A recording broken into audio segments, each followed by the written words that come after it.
Welcome to Ministry Mondays with Meg. I'm Meg. You guys, welcome. Glad you guys are here with us today. For those who haven't seen Ministry Mondays with Meg, one, where have you been? But two, this is talking to folks who serve in ministry beyond the traditional walls of the church. Let's talk about those messy things that are ministry, and those things that people don't always realize are ministry, because ministry is like everything we do really outside of that Sunday morning worship service, or at least that's my opinion. So today, dun dun dun, we have a guest with us. Well, duh, we always have a guest with us, but my guest today has never done a podcast before. So I'm so excited to be your very first podcast. Dun, dun, dun. So this is the Reverend Breen Sipes from Music That Makes Community. And I got the title right. Yay. Reverend Breen, thank you so much for being with us today. I'm so glad that, for your very first podcast, it gets to be mine. Yay. So, as most people, American Baptist family isn't that huge. They're like, who is Reverend Breen Sipes? Because I've never. Well, guess what? Not a Baptist, but friend of Baptists, and so yay! So since I'm guessing most people don't know you, why don't you introduce yourself? Tell everybody a little bit about you, what you do, how you serve, and we'll just go from there. Thanks, Meg. My name is Breen. I live in North Platte, Nebraska, and I am an ELCA Lutheran pastor, as well as the president of the Board of Trustees for Music That Makes Community. I'm also a facilitator for Music That Makes Community, so making community through music. And I'm a new member of the Intergenerate team, which is a national conference of folks who love intergenerational ministry. I'm also a full-time parent, so figure out how many hours of the day I have doing all the things that I love. Like, so then you have to like schedule sleeping when you do. Yeah, and I all the like to things. sleep a lot. I do like to sleep. I'm just really good at being organized, and my kids are old enough that they are also organized, and they support what I do. My whole family does in the things that I love to do. So I'm really thankful for that. Part of my role as a pastor at this moment is to serve two really small rural congregations, one of which is 140 miles from my house. I go there once a month to lead worship with them and hang out with them. And then the other congregation's only 45 minutes from my house. And then I'm really involved in the faith formation at my home congregation here in North Platte, where my husband is the pastor. So I keep my oar in all those waters. And your oil changed in your vehicle, and I mean 140 miles. Well, where we live in Nebraska, that's kind of nothing. That amount of traveling for rural areas is nothing. And since I live in the big hub town of about 25,000, going out in different directions is what makes sense. So I can live in a central place and then be able to go to different places as they need me. Gotcha. Okay. So you go to the one that's 140 once a month, and then Hmm. what do they do the other weeks? They have something called a PMA, which is a parish ministry associate, someone who is trained in preaching and worship leading. And Oh, so that's what they use on the weeks that I can't be there. I'm there, and in my Lutheran tradition, you need a pastor to do sacraments, mhm. and so I bring communion and baptism if that's something that they need, and that's how I serve them. Got ya. Well, I get some of that part of it because in my second pastor, I was at a federated church, which the other half was Presbyterian, so same Yeah, kind of rules. I mean, yeah. um, the sacraments and baptism. And so, now since your husband's a pastor, do your kids all, do they go with you? Do they stay with dad? How do they? They love their home congregation. They have found a huge, beautiful group, intergenerational group of support there. And so even when I invite them to come with me, they're like, no, mom, we'd rather go to our church. And I'm really Mm. glad that they have a home church experience like that. Oh, I'm glad that they have that too. I mean, Hmm. yeah, that's so important for kids to have Yeah. that where they, no, no, we love our church. Oh, yeah, that just warms my heart. So how did you, so being, which came first? Like, has music, oh, wait, you're the intergenerational part of this. I Thank you for am. sharing. So I guess I should say that this whole music that makes community, you are not the only person involved in this No. shindig, in this. So why don't you tell everybody a little bit about what it is and how you got involved in it? Yeah. So, Music That Makes Community started quite a while back as a Episcopal ministry, solving a very particular problem. They were doing an evening service in a San Francisco church, and in that service, they were trying to hold books and also hold lit candles at the same time. And this had been something that had been happening forever, right? Like evening services with candles and books. Many of us might even do that on Christmas Eve, right? And we live in terror that somebody's going to set something on fire. Well, someone finally asked the question, what if we could put our book down and we could still sing and we could still participate in worship together? And we could focus on the light rather than on worrying about being able to see or hold a book. And paperless music is nothing new, right? There are plenty of oral tradition, singing groups, singing traditions, but this was something that sparked a new way of thinking about it, especially within liturgical churches. So it was a partnership of this church in San Francisco and a church in New York City that was a Lutheran church plant, a new way of doing church, a dinner church, St. Lydia's. And over the years, it has spread and spread and spread. They have an online presence, especially amplified during the COVID pandemic, but we continue that ministry forward, as well as doing things in person. So, like 1-day retreats and 3-day retreats, where we share this practice of paperless singing with others. Their original idea was to talk to church musicians and talk to clergy and to get everybody on board.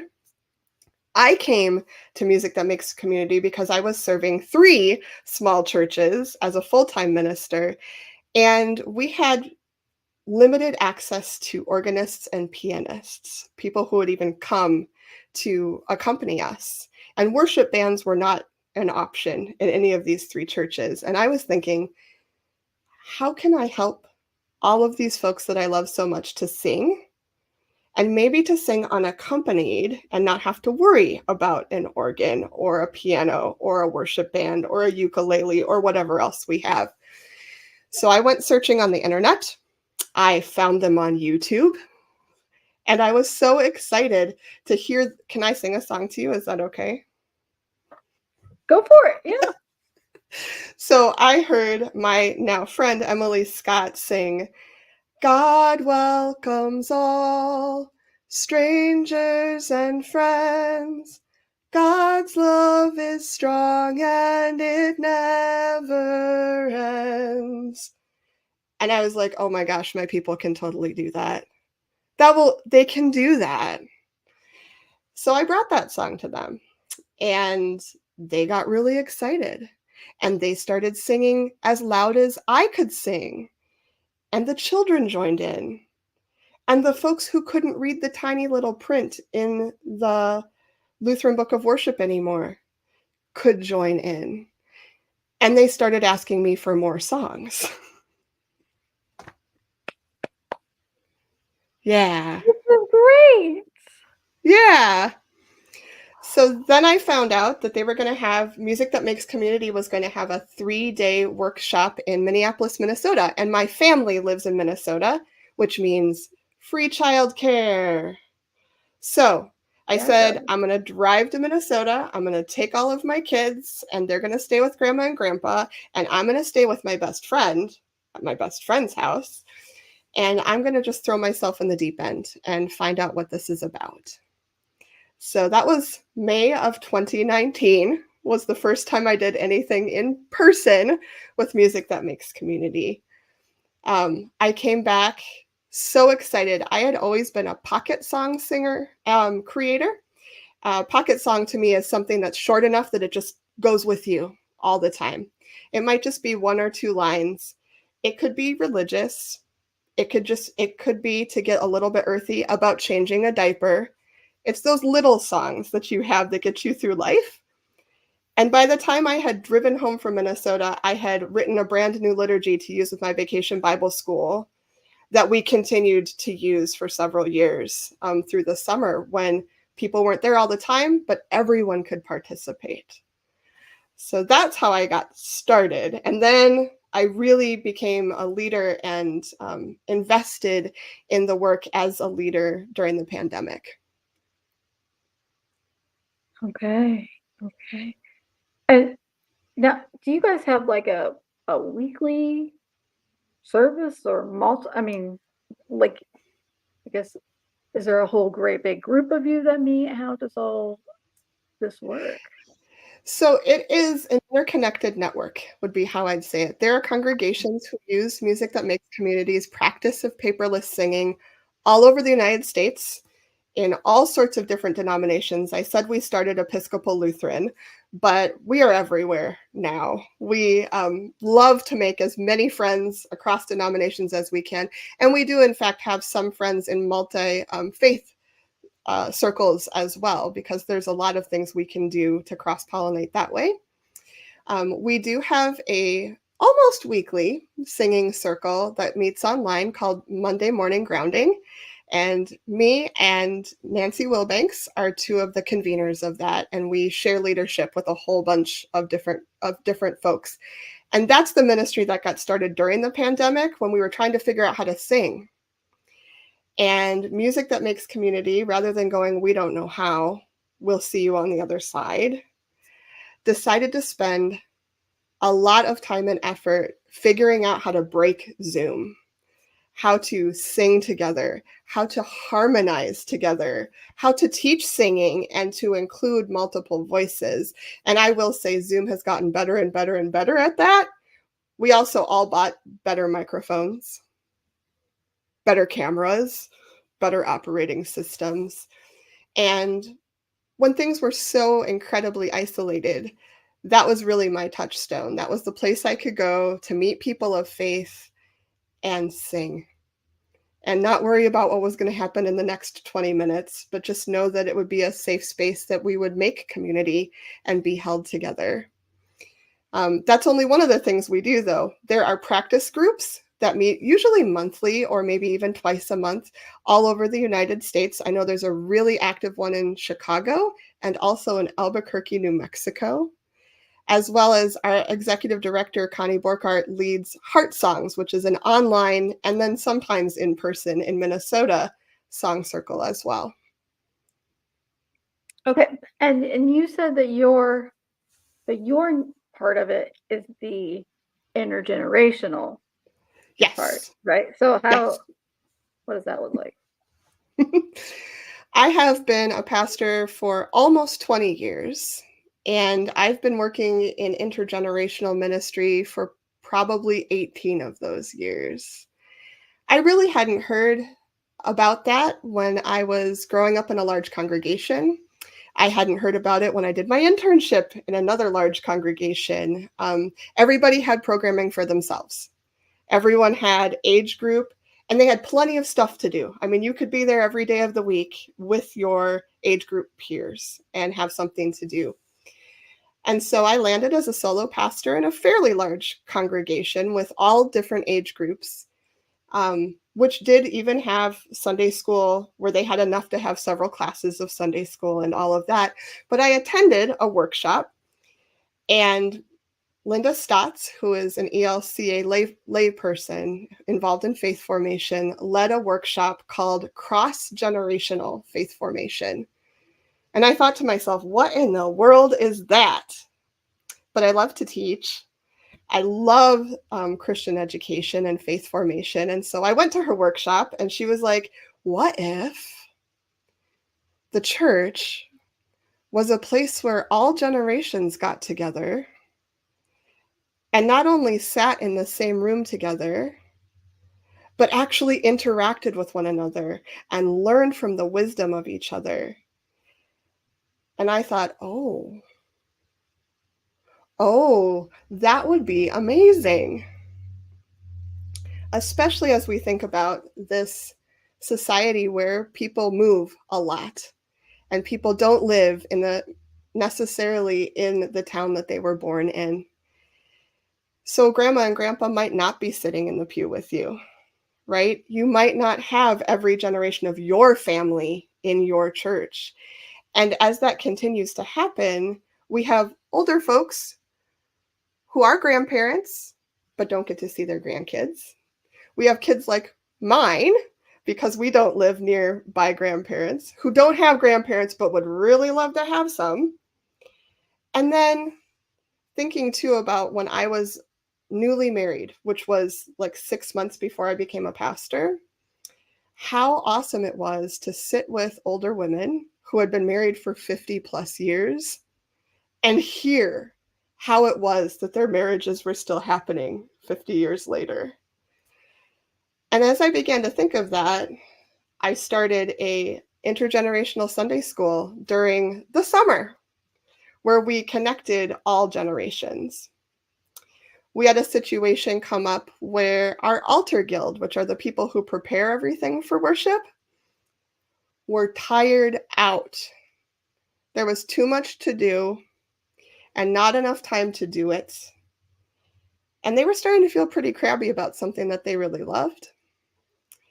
And instead of trying to recruit more folks that were their age and their friendship circle, we decided to ask for worship helpers and to turn that one altar guild job into what it really was, like 10 different little jobs, and then ask pairs from all different generations to serve and to do it together. And I really appreciated that. And it was so much fun to see the passing of the generations, but also what these older folks were learning from the younger folks about how to do things in a different way. See, this is great. Like that, which is the way it should be, you know. I love that they're going, let's work together and see what we can learn from one another. It doesn't Yeah. necessarily, you know, we know it all. There's only one way, you know, because let's face it, there are people who want to operate that way instead looking at it as what can we contribute? What can both of us? I mean, if you sit Yeah. there and listen to kids, they'll tell you what they want, what they need if you listen, but you got to listen.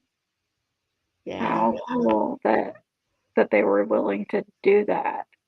And that, Yeah. yeah. I call it cultivating a spirit of curiosity. Mm, It's not something that necessarily just arrives. Sometimes when we are doing something we know how to do and that we've done forever, we stop being curious about it. We know how to do it. We know how it's done. We've figured out the way that works for us over the years. And so one of the things with starting intergenerational ministry is to cultivate that curiosity, to remind everybody, hey, you may have done this and you have lots of wisdom to share. And this person who's never done it before comes with completely different experiences that they'd be willing to share with you. that's one of my favorite parts about doing intergenerational ministry for sure. And so that's what you're going to be a part of Space for Grace, right? And Yes. so that's what you are bringing with you, is talking about the intergenerational, like, hey, this like actually works, folks. I actually we're because I'm partnered with Music That Makes Community for this particular workshop, we're going to be talking about intergenerational worship specifically. Although Okay. I've done experiments in intergenerational faith formation, intergenerational service, and then also intergenerational worship. So we have all different ways of getting about it. And I actually, if you want to read more about what I think about ministry specifically, I have a chapter in a new book called All Ages Becoming, which was published by Intergenerate, by the team from Intergenerate. And I'm sure you'd be willing to share that in the show notes, right? How to find that? Yes, I was gonna say that's what comes next is, hey, guess what, everybody? It'll be in the show notes because that's Yeah. awesome. Um, Yeah. Thank you. and having been a pastor, I have a great appreciation for people that have that gift of the intergenerational um ministry, like, and can make it work in the worship service, because like the smaller the church, you know, Mm, I guess it's kind of like it's kind of like a double-edged sword there. Like, one church was great. Yeah, let's have the kids take up the offering. And sure, let's have we want the kids to be the acolytes and all, but it didn't go far enough. Like, mm-hmm. let's still send the kids out. You know, I think that there's a place for them. I Yes. I'm a huge fan of keeping them in let's keep them in the sanctuary, please, and let's all witness this, and okay, they might make noise, who cares? Noise means that we're alive. So, um, Yep. let them make noise, and if there's somebody with special needs, well, they might talk back to you during the sermon. Yeah, and I'll answer because that's what I did, Yeah. and I think those are like, if you get a congregation that can get that, like, then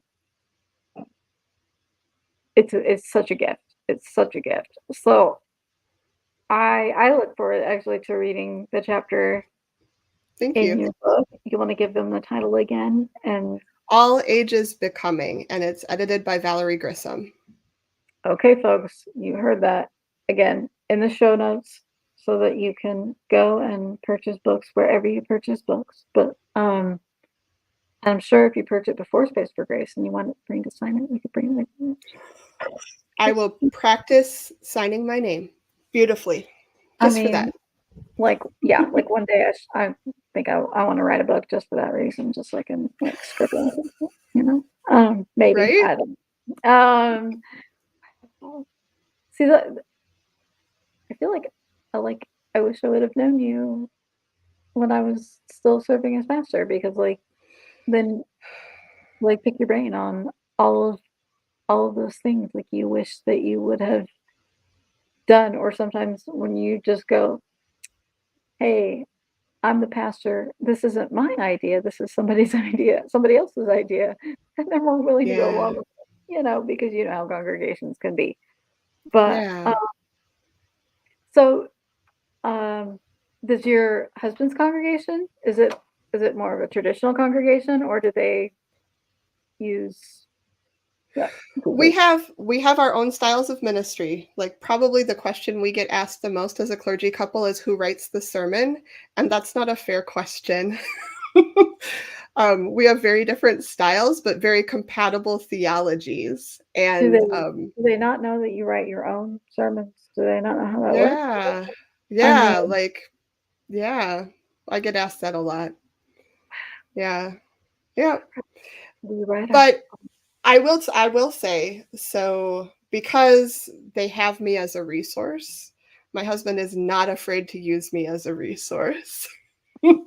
As it So, should be. I mean yeah, I yeah, mean and I'm really happy to be in a position where I can be involved in my home congregation in that way.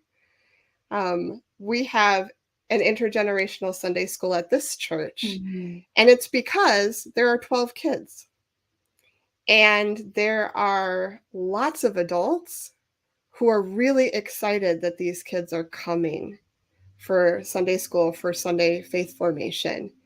And we invite them, my husband and I, to be the adults, to be a part of faith formation as well. So we begin every Sunday with an opening. And the opening includes a tactile prayer practice where you're actually using your hands or your body or some way like that. We sing paperless style music that we get from Music That Makes Community. And we also do highs and lows and relate those to our scripture for the week. And adults are completely invited and welcome to stay with us, and they do. And they have gone in the last couple of years from like standing behind the chairs, or like over in the corner of the room to sitting in the chairs with us and feeling like they're an invited part of our Sunday morning faith formation. The reason I know this is true is when we did Vacation Bible School this year, we had actually, I think, 5 more adults than we had children and youth involved in our faith form and involved in our Vacation Bible School. And that was because we asked everybody, and we asked everybody to come and do the thing they really wanted to do, the thing that like made their heart happy. So if their heart was made happy by getting to be a grandma who went around with a little group of kids, that's what they were empowered to do. We found out that one of our members who works in the lab at the hospital loves science and loves to teach about science. And so she was more than happy to lead our science uh, rotation and brought props, brought her young adult son to help along with doing all of this. And it was just so amazing to see as we did our openings and closings where everybody was together, that everyone felt that they could participate, that everyone felt they could sing, that everyone felt that when we asked them, we sang a song, come bring your burdens to God. Come bring your burdens to God. Come bring your burdens to God, for Jesus will never say no. Hmm. And then we asked for everyone's petitions. Like, what is your burden today? Hmm. And by the time we got to the program, which was usually the kids like up in front performing, by the time we got to the program, that portion, our petitions of the things that were heavy on our hearts, was the longest part because everyone felt like they could really offer to the group and offer to God the things that were tough. And so, like, for me, intergenerational ministry is inviting, welcoming, including, and connecting all generations with one another. I think maybe that's the part we miss is the connecting. I mean, Yeah. I maybe we just don't take it far enough to go, you've gotta you've gotta you've gotta do the connection thing. I mean, I love the the doing what you love, the thing that makes your heart happy. Like in my last call, we had a one of the chemistry professors at the college, you know, when you had a children's sermon that you could use him for, you used him for that because like he had no problem turning water into wine, you know. Right. You know, and everybody's, but it's that children's moment, and Yeah. and it needs to be far more than a moment. I mean, Yeah. if if there's hope of making that connection, um, of feeling like your children do, like, "I wanna be in my Yeah. truth." Um, I Yeah. think there's gotta be more than the moment. That's my soapbox about Yeah. things, but Well, can I tell you a story about that? I've got a great story about that. tell a story, yes. So, one of the superpowers, I think, of small congregations, and I'm talking like 12 to 40 in worship, so small. One of the superpowers of small congregations is that everyone needs to be in leadership in order for any ministry to happen at all, right? It's all hands on deck because who's going to do it if you don't do it? That little congregation that I was talking about, that's 140 miles from my home, has 12 to 18 in worship on a Sunday. And they brought me down there because their organist, who had been playing the organ for them every Sunday since 1978, had a stroke and needed to retire. And my assistant to the bishop said, "Hey, you do that paperless music thing. Like, would you preach, do communion, and would you lead music with them?" And I said, "Yes. Yes, I will. Of course I will." So I went down there, and sometimes I think we feel like little rural congregations are all old folks, and I do not experience that. I have not experienced that. Within that 12 to 18 people, there's someone who's in her 90s, and there's someone who is 4 years old. And then there's a couple of every decade in between, as you think about it. And the first Sunday that I arrived at that church, there was my little friend who was 4, and he had come with some kind of electronic game thing. And he understood that when the bell rang for the worship to begin, that he was to leave and sit in the little vestibule so he wouldn't interrupt anybody and play his little game. I totally get that. For those of you who are parents of small children, man, if you could get your 4-year-old to do that, much love to you, right? And you're trying to get through and you're trying to get him to church and your family still wants to be there. So please don't hear any kind of judgment about that. It was what was working for them. But I started in on a paperless song. And the way that Music That Makes Community talks is that we're supposed to sing more, talk less. So I'm not going to talk about the song that I'm about to sing and where it came from and how we're going to sing it and all of that. I'm just going to start singing. And I will invite you through maybe a couple of words or some gestures to join into my song with me. And you don't need any paper. You just need to be listening. So I started in on this Music That Makes Community song, just a very simple, easy song. And this little boy pops up. And he had been down on the floor waiting for worship to begin so he could leave. And he popped up. And I heard him say to his mom, "Can I sing this song?"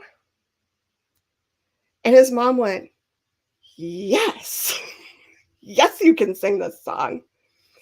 And so the little boy sang. He sang that song. And he still decided to leave during worship, and he came back at the end. And I told him how thankful I was that he had sung. Well, the next month when I came back, he knew that I was going to be there, and he didn't bring his game controller.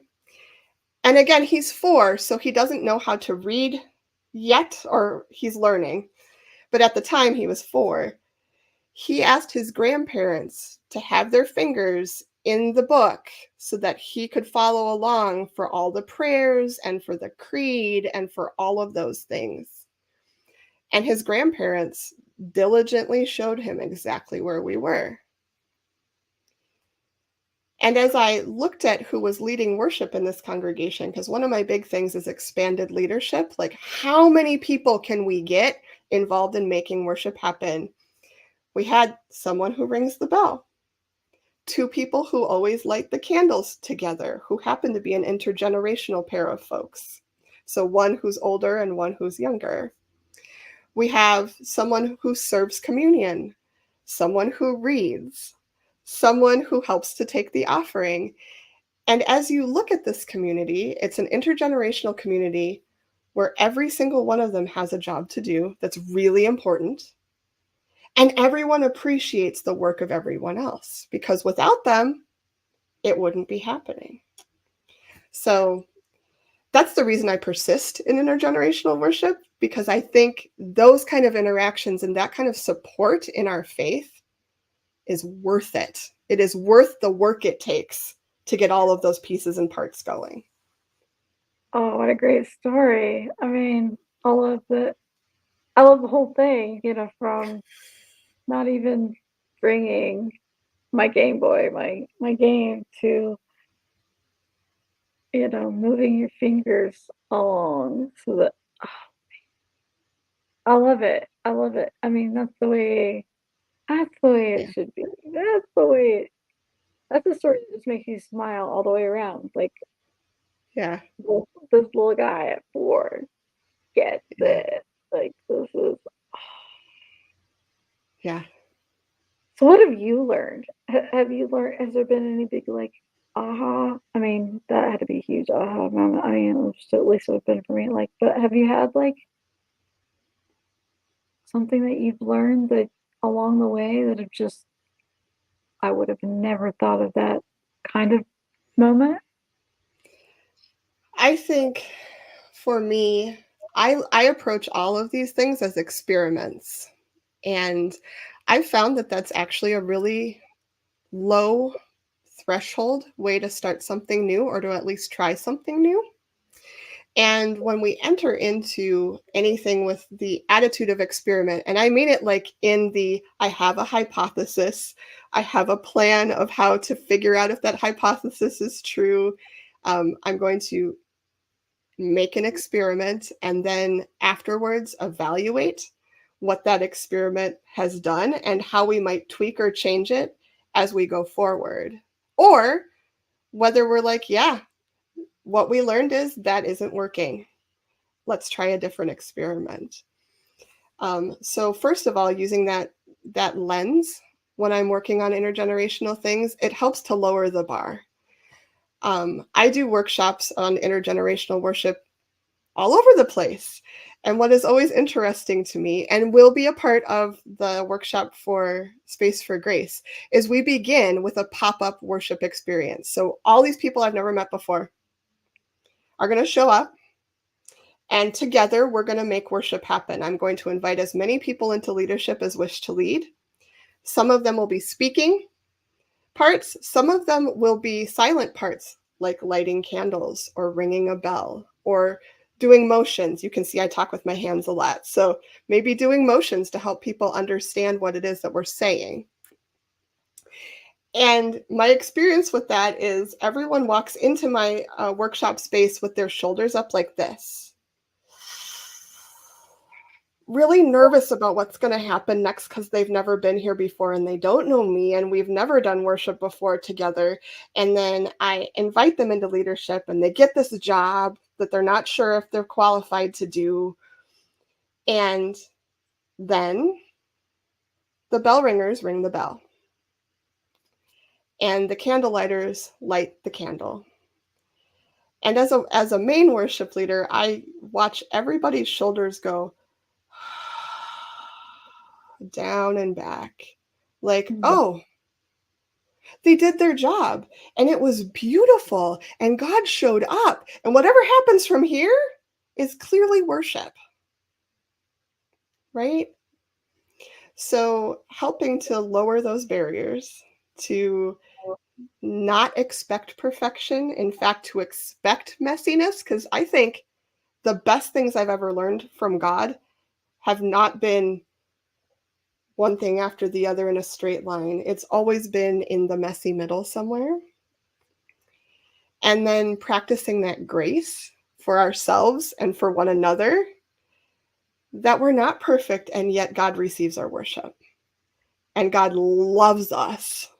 And God wants us to keep at it, no matter what it is that we're trying. I love that. I love that.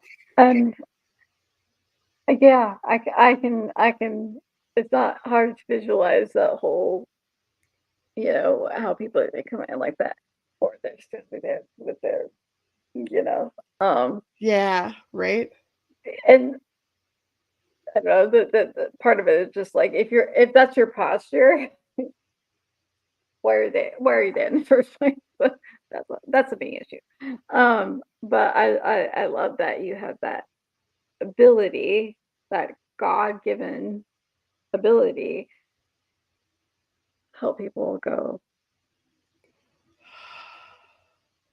because Yeah. in those conferences, it can be hard to find a place to exhale sometimes. And Yeah. and and and I know it's called Space for Grace, and you really want it to be that, but sometimes um you feel like you're just rushing from this thing to the next thing to the that you forget Yeah. that you need to exhale. And and indeed, make some space for grace and in the midst of all this crazy. Um, yeah. So just so that I'm throwing that in there points to me for throwing the space for grace term in there. I didn't even plan that, but so what a gift you have, really. Um, Thank and you. I'm so glad. I'm so glad that I had this opportunity to meet you. I can't forget the joy question. The joy Yeah. question. It's my favorite question. It is that thing, I think, really, that connects one to another to another. Um, one day I'm just gonna like make a compilation video, I think, and just pull out the things that bring people joy, because it doesn't matter the age or the gender or whether they're a pastor, late, whatever. Everyone has something in their life that brings them joy. So, your turn. What is that thing that brings you joy? Well, I have the spiritual gift of enthusiasm. You probably couldn't tell. Nope, But I do not have at all. I have so I don't have joy it is either. Not at all. yeah, joy is a bit of my wheelhouse, like as far as um that's where my energy resides, right? That being said, as I was thinking about intergenerational worship and the things I've been doing and what I've been working on, I mean, what's becoming my life's work in intergenerational spaces is that moment when someone who has felt disconnected for whatever reason, the spirit intercedes, we sow the ground, and they feel connected again to us as a community and also to God, and to reconnected to a sense of something they didn't have before. So, in the other little congregation that I often hang out, I was leading a paperless song and I was leading it with just the kids. And I asked it to be like our response to the gospel. It was a hallelujah kind of song. And I Mm. gave them instruments and like we went at it, right? And afterwards, she walked up to me and she said, you might not have noticed, but I have macular degeneration, which means I can't see in the middle of my eyes. So I love to sing, and I have a terrible memory for lyrics. I love Mm. hymns, but I have a terrible memory for hymn lyrics, and I haven't been able to sing with this congregation for 4 or 5 years. Today I got to sing with them again. Could that happen again? Could you make that happen again? And I said, "Oh, yes."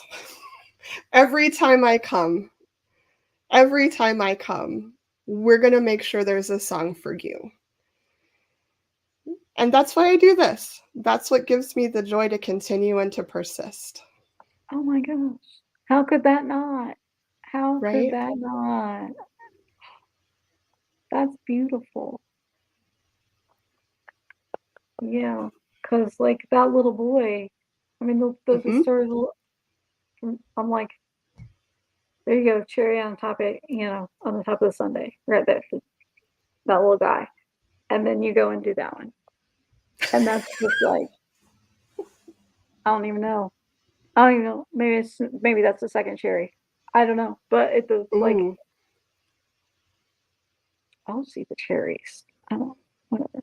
Um, but that's phenomenal that you included somebody who hasn't been able to do this for how long? And and now and now. yeah. That's the way it should be. Yeah. I love this. Um, you are indeed a gift, and I am so glad that I had the opportunity to meet you virtually and before we know it, in person. Um, Yay! yay.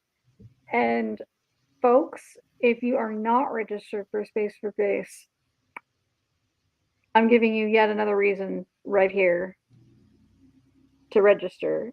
Come and meet Reverend Breen and experience this and learn about intergenerational ministry and um because it's so important, so important.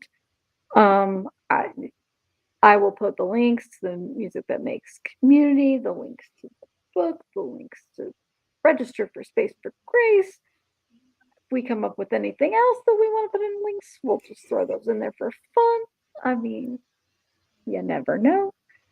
But seriously, thank you so much for giving your time and for the ministry that you are a part of. I'm gonna make sure that I have this on my schedule for Space for Grace Thank 'cause you. I can't wait to welcome you into that too. I Yeah. want to I want to be a part of that. So and uh and my thanks to your friend Jennifer Sanborn for saying I got a person, you know, and going, yeah, I'm gonna I'll send her a little chat later and say, hey, thank you. So, but thank you for your ministry. I, I appreciate you and your ministry very much. Thank Um, we you. thank we thank you all for watching or listening.